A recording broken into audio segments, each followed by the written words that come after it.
Hey guys, Dumb Body Guy here. I'm just to start off, I'm not great at doing these videos. I don't like doing them. I don't read good. So if anybody, by all means, you have my personal permission if you want to remake these videos to make them more entertaining. So I want to say a date that we should be looking at. And I'm not saying for the second coming. I'm not saying for the rapture. This is a date to come out of Babylon, and I know a lot of people say Babylon is a spiritual thing, and if you read all of Babylon that's in the Bible, I don't understand how it could be a spiritual thing. I know Babylon is everywhere. Let's say if you're not a person that believes it's a spiritual thing, and you believe that it's an entity or a couple entities or whatever, I know it's all over the world. Babylon is a world power, but there's got to be one place in particular that goes down that brings the whole system down.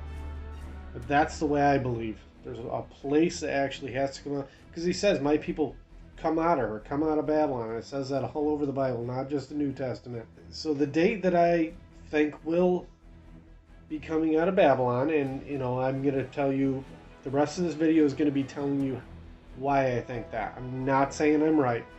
I'm saying it's very interesting, okay? So you might want to look into it.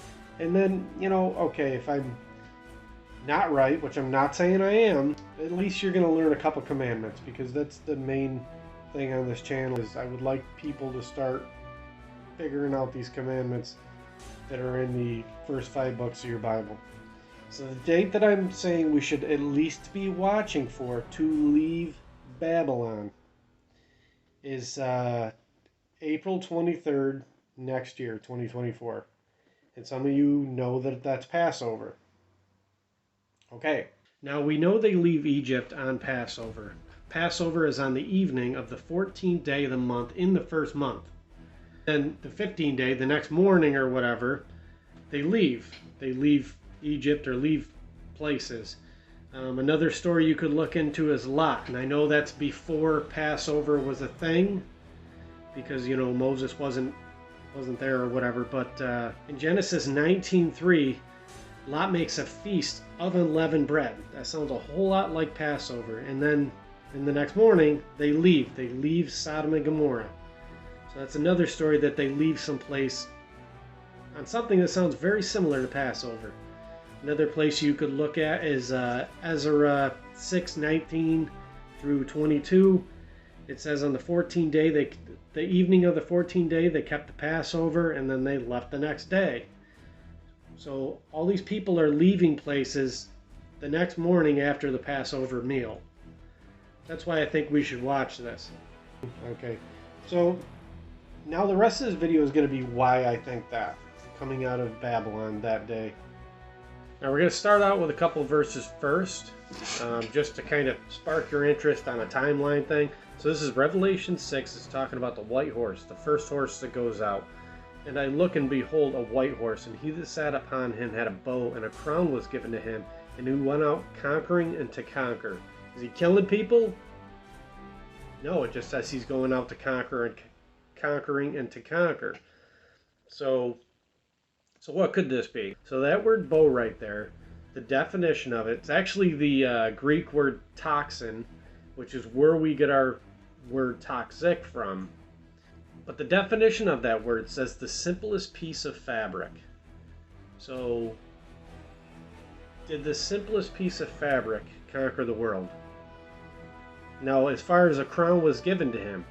Now, if you look up what languages were written on the cross or stake or whatever you think he was hung on, the Messiah, it says that it was in Greek, Latin, and Hebrew. Now, crown in Latin is something you should probably check out. So he goes out conquering with a simple piece of fabric and crown. He conquers the world, this rider. Now verse 4, the next horse that goes out. Another horse, fiery red, went out, and it was granted to the one who sat upon it to take peace from the earth, and that people would kill one another. And was given unto him a great sword. So this is your war horse. So this guy's going out and he's killing one another, and there was given to him a great sword. I don't know what would you guys call a great sword, like in nowadays terms, a great weapon, like a massive weapon. I think you guys know what I'm talking about. I made a video on this. It was called Nuclear in the Bible. You can check that out or whatever. But now the horse that we're going to talk about in this video, this whole video is going to be about this. And I find it horribly interesting because in Isaiah 46:10 it says, "I tell you the end from the beginning." So the beginning has to resemble the end. So this horse is what this video is about. Okay, and when he opened the third seal, I heard the third living creature say, "Come and see." So I looked, and behold, a black horse, and he that sat upon it had a pair of balances in his hand. And I heard a voice in the midst of the four living creatures say, "A quart of wheat for a denarius, and 3 quarts of barley for a denarius. And see now that you not harm the oil and the wine." So you got all these food products. You got wheat and barley, oil and wine. The word that I want to look up in the Greek is this pair of balances or pair of scales or whatever your translation says. The Strong's Concordance, it says that this word means slavery or bondage, is what that says that word pair of balances means. So you're going to be enslaved over food. You're going to be enslaved over food. And I do believe, and you'll see in any of my other videos on Babylon, because there's a lot of them, and the only reason why I do a lot of videos on that is because it says his people have to come out of it. So in the Bible, was there any other time that that people were enslaved with food? Now the story that we're going to look at as far as being enslaved with food, it's the story of Joseph, and his brothers throw him in the well, and then they sell him, and then basically he gets to this point and he interprets the Pharaoh's dream, and there's a dream where there's like 7 skinny cows and 7 fat cows, and in any event, the dream turns out to be that they're going to have 7 years of like plenty, like a lot of food, and then 7 years of not a lot of food. And everybody in Canaan and Egypt basically end up giving them everything, and they sell everything into slavery. Now, the World Economic Forum, which is a part of Babylon, like I said, it's all over the world. I don't think it's the part that gets taken down. What's their slogan? It says, "You'll own nothing and you'll be happy." Do we find this in the Bible?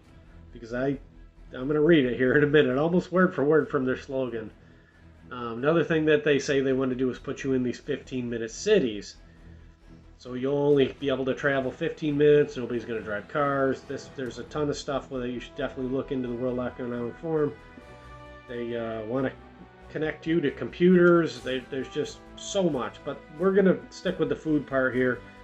This is Genesis 47:13 through 21, and then verse 25. "Now there was no bread in all the land, and the famine was very severe, so that the land of Egypt and the land of Canaan languished because of the famine." Now this is how all the Israelites went into slavery. This is how they got into Egypt, and then Moses took them out. So keep that in mind, because if we're leaving Babylon, we have to get enslaved first. And just like we saw in Revelation, there's going to be bondage or slavery. Before we go any farther, what is slavery? Like, what's your definition of slavery? Do slaves own anything? Not really. They work all day for basically enough food to eat. That's slavery. I mean, that's what they do. So just like the World Economic Forum says, you'll own nothing and you'll be happy, but you'll be eating. And you're going to see that in this thing. All right, let's keep going. Verse 14, "And Joseph gathered up all the money that was found in the land of Egypt and the land of Canaan for the grain which they bought, and Joseph brought the money unto Pharaoh's house." So he took everybody's money that he could find that wanted to buy food. So then when the money failed, now I don't know if you know about world stuff that's happening now, but almost every country right now, their money is just dwindling. So when the money failed in the land of Egypt and the land of Canaan, all the Egyptians came to Joseph and said, "Give us bread, for why should we die in your presence? For the money has failed." Then Joseph said, "Give your livestock, and I will give you bread for your livestock, if the money is gone." So they brought their livestock to Joseph, and Joseph gave them bread in exchange for their horses and their flocks, and their cattle and their herds, and for their donkeys. Thus he fed them with bread in exchange for their livestock for that year. When that year has ended, they came to him in the next year and said to him, "We will not hide from my lord that our money is gone. My lord also has our herds and livestock. There is nothing left in the sight of my lord but our bodies and our land." Okay, this is getting interesting. "Why should we die before your eyes, both we and our land? Buy us and our land for bread, and we and our land will be servants for Pharaoh. Give us seed that we may live and not die, that the land may be not desolate." And Joseph bought all the land in Egypt for Pharaoh, for every man of the Egyptians sold his field, because the famine was severe upon them. So the land became Pharaoh's. So now he's got all their land, all their livestock, all everything. All right, let's see what he does. "And as far as the people, he moved them into cities from one end of the borders of Egypt to the other." So now everybody's in cities. They don't own anything. We own nothing at this point. Now verse 25. Let's see what it says. So these are the people talking. "So they said, 'You have saved our lives. Let us find favor in your sight, my lord, and we will be Pharaoh's servants.'" So these people are like praising them for basically giving them food so they don't die. That's it. That's how Israel got all enslaved in Egypt in the first place. Now, who's in the World Economic Forum? You got Klaus Schwab, you got all these other big-time merchants, all your pharmaceuticals, which is interesting because if you read Revelation 18, when it's talking about Babylon, it says all the nations were deceived by their pharmakia, which is where we get our word pharmaceuticals. I find that interesting. But do you also find it interesting, if we're going to have no food, that Bill Gates is now the biggest farmland owner in the United States? That doesn't seem strange to everybody? A pharmaceutical guy that is the #1 farmland owner in the United States? That doesn't sit good with me. I find that interesting, and I definitely think that should be part of this video because he's the #1 farmland owner in the United States. Alright, so we're enslaved now, and at least in this thing. When do we come out of slavery? Does the Bible say when you should come out of slavery? Well, let's look it up. Okay, so Leviticus 25:39, "And if one of your brethren who dwells by you becomes poor and sells himself to you," we just talked about this, "you shall not compel him to serve as a slave, as a hired servant, and to a sojourner he shall be with you, and shall serve you until the Jubilee year. And then he shall depart from you, he and his children with him, and shall return to his family. He shall return to the possession of his father." Who's the father? Who's the father? That guy. He's the father. Well, it's a light, but you know what I mean, if you go outside or whatever. So the Jubilee year is when that's supposed to happen. Well, let's see when the Jubilee year starts. So we got to leave on a Jubilee year, and I'm not saying these people are correct with their whatever. I mean, maybe they'd be a couple years off. I don't know. This is just, you're going off from Google and men or whatever. I do know that as far as when the Messiah comes back, at least my perspective, I always thought it's going to be like 2030 or 2033 or somewhere in there. Hosea 6:2, "After 2 days he will revive us, and on the third day he will raise us up, that we may live in his sight." Now if it says a day to the Lord is 1,000 years, then after 2 days, that would be 2,000 years. So after 2 days, so if he died in 30 AD, which everybody thinks he has, he'd have to come back on 2030. Or some people think he died on 33 AD, so I mean that's 2033. I mean I don't know. I've always stuck with 2030, but that's my perspective. I'm not saying that's right. You also have where he died and said he'll be back on 3 days to rebuild this temple, and I know that has to do with him resurrecting on the third day. I totally understand that, but I feel like it also means that on the third day he's coming back type thing. You know what I mean? So, and also I'll put a picture of a video on here that it's actually really good, and it doesn't. I mean, it's their perspective or whatever when he comes back, but man, it is good, and it's all about numbers, like all the numbers throughout the whole Bible. You know, really good video. It's a long video, but I'll tell you what, it's definitely worth watching if you're into that sort of thing. You know what I mean? But all right, so coming out on the Jubilee year,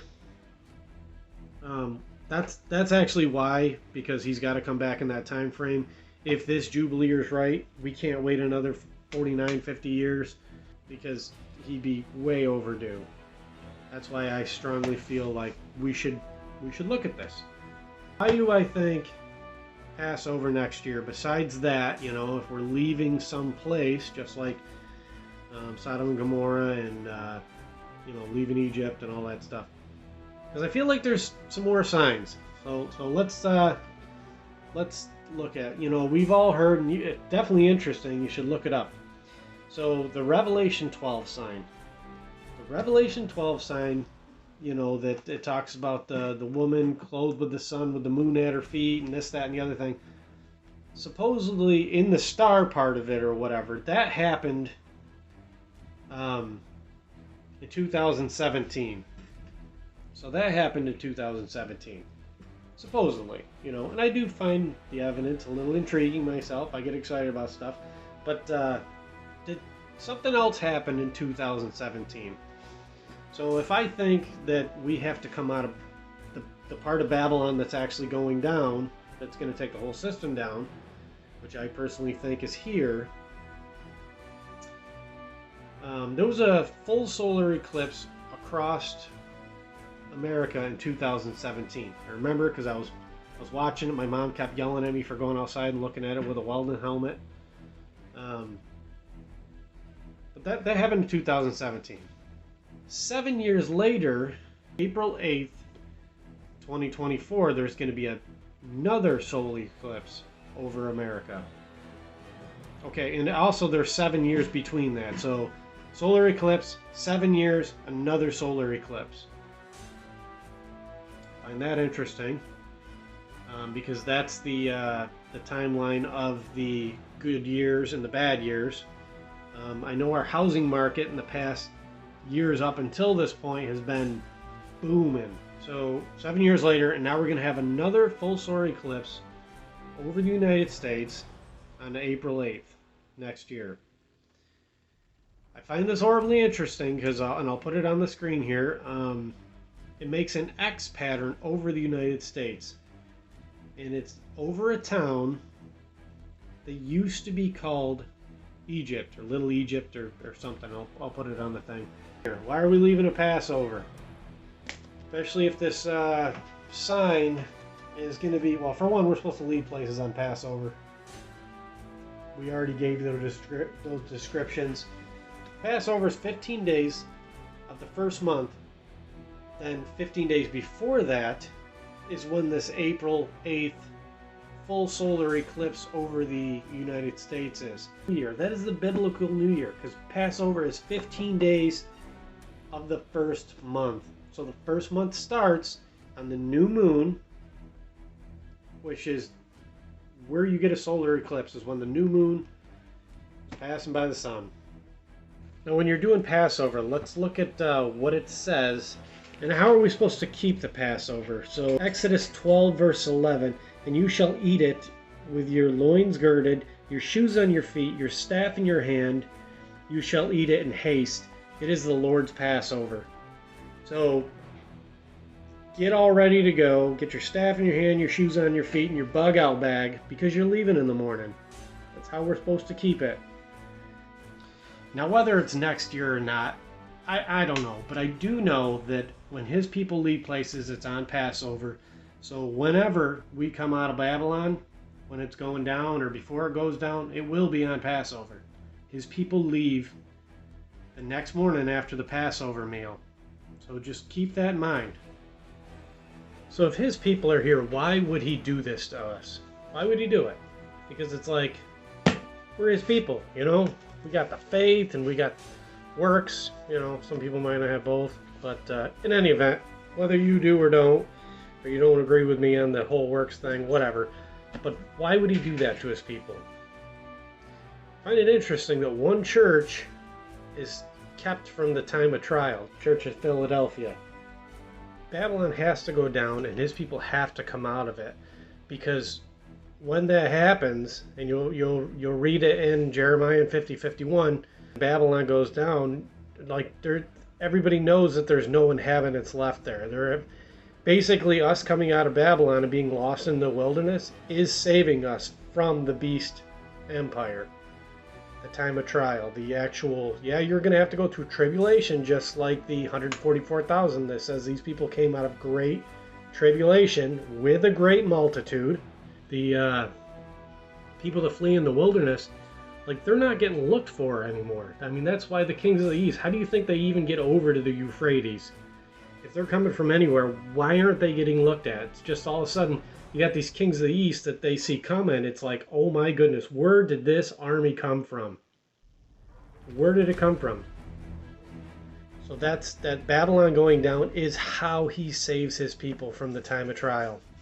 Yes, it's going to suck. So if we're supposed to walk the way he walked, how did he get tested? In Matthew it says that the sent into the wilderness by the Holy Spirit to be tested by the devil. This is how we're going to be tested, his people. So where are we going? The wilderness. Where's the people in the Revelation 12 sign go? The wilderness. That's how he saves you from the time of trial. We're going to the wilderness. That's when you're going to have to know your greatest commandments, which is all the commandments. It's just broke down into those two categories: love your God and love your neighbor, which is the first 5 books of your Bible. Anything that says tell the children of Israel to do this, like the spots where it says these are for the priests or these are for kings and stuff, those don't apply to you. You don't have to do those. There's not a ton of rules that apply to you, but he wants you, the ones that he tells you, to just do. It's really not that difficult. Now, I'm not saying something is 100% going to happen by then, but I do think we really need to pay attention to it. Because with the solar eclipse coming and the biblical New Year, you know, tied in with the one that was 7 years before making an X over Egypt, that seems pretty interesting to me. It really does. That, and with all the food and everything, the horse in Revelation that enslaves you with food. India, you know, banned rice exports like yesterday or the day before or whatever. Your Russian-Ukraine war, where a lot of the wheat and barley come from. Bill Gates, the pharmaceutical guy, now owns farmland. A lot of your produce isn't doing good right now. My garden is horrible this year. So I really think we need to keep an eye on these things. We need to keep an eye on our money, our food, and our control. Because this Babylonian system, this globalist system that we're under, to have all these globalist agendas, that will get taken down by the Beast Empire. Before I start walking, something's going to have to happen where I say, alright, we got to go, because I can't be here during this, or this place is uninhabitable, or something, you know what I mean? Well, hopefully you guys enjoyed this video. Hopefully you guys enjoyed the wardrobe changes and the editing and the star of the show, because the director is just a dumb body guy. So have a good day.